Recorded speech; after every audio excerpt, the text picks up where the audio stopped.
All right. Well, grievance number one, I have to go first now. Oh, there's a switch. I don't even need this thing. Actually, my real grievance number one is that there are way too many snack options these days. Am I right? There are so many choices for snack flavors. I am very pro DEI when it comes to people, but when it comes to snacks, I am very anti DEI. I went to the store the other day and I just want some original Cheez-Its, right? So I'm going down the snack aisle and the first thing I see is Parmesan Cheez-Its. I'm like, not quite, I just want the original. Then I see smoked cheddar, a little too fancy for me. And then I'm going down the aisle, I'm seeing all different kinds like duos, grooved, there's ranch Cheez-Its, and I'm like, where are the originals? I just want the original Cheez-Its. And I'm looking around, each section, there are no original Cheez-Its. And I'm thinking to myself, are these like out of print now? Are they being sold on eBay for like $200?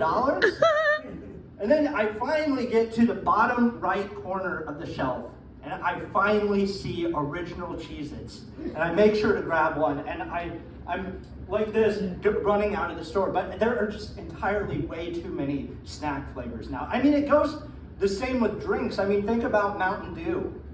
I don't drink Mountain Dew anymore, not because it's unhealthy for me, but because there are just too many flavors.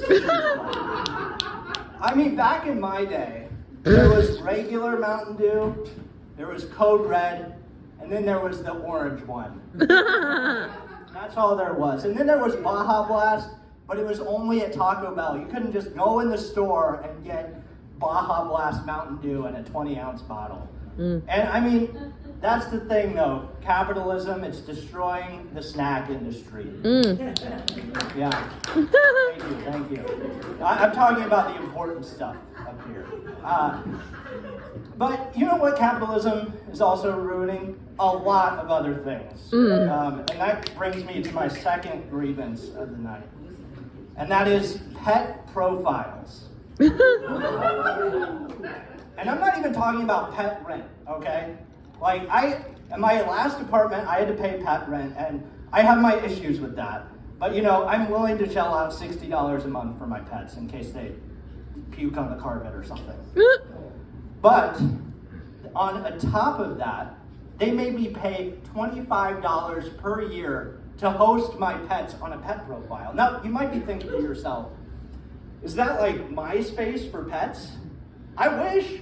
No, it's just nobody gets to see your pets. It's not like posting a photo of them on Instagram or something. No, you just post pictures of your pets on this profile, load up your vaccine documents for them, and that's it. And that's all you get.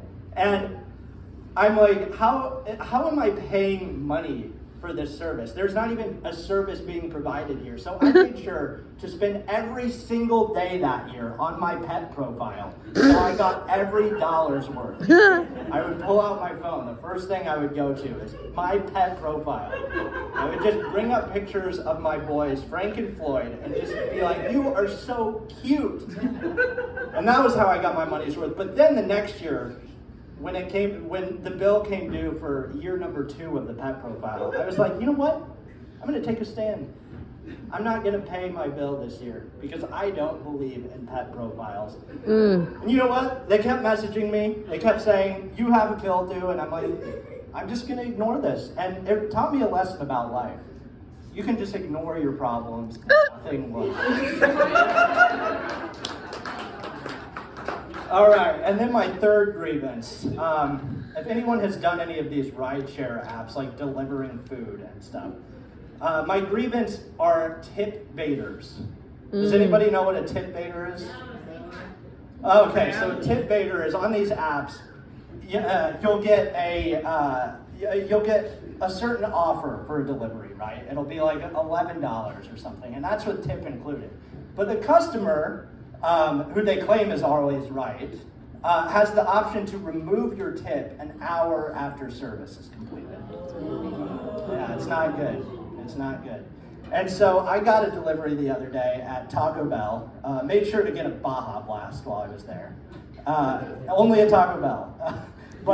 Yeah, so I went to Taco Bell, picked up their order. They messaged me and they said, hey, can you make sure there's hot sauce in my bag when you pick up the order? And I'm like, well, we're not allowed to unseal the deliveries, but I'll, pick up a few extra for you while I'm there.